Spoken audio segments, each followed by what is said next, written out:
Good evening. I'm Nora O'Donnell. Scott is on assignment in Havana, and we'll be hearing from him in just a moment.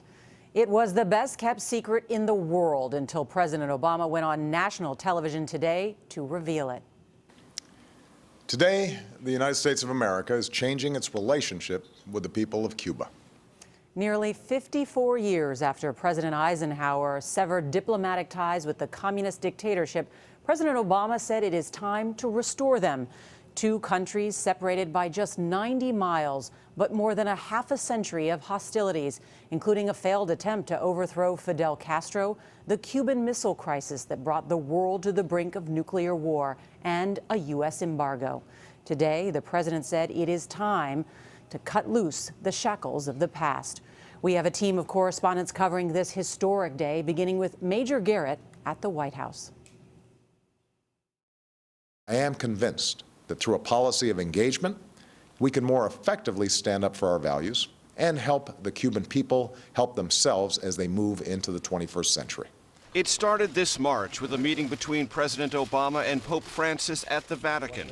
The president then authorized direct talks with Cuba about the release of U.S. aid worker Alan Gross and the potential opening of diplomatic relations with the Castro regime.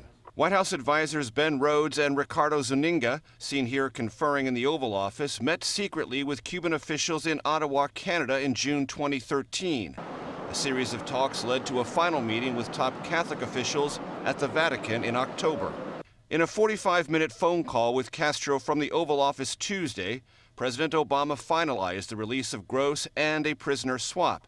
It was the first substantive phone conversation between a U.S. president and a Cuban leader since the Cuban Revolution in 1959. The U.S. released 3 members of a spy network known as the Cuban Five.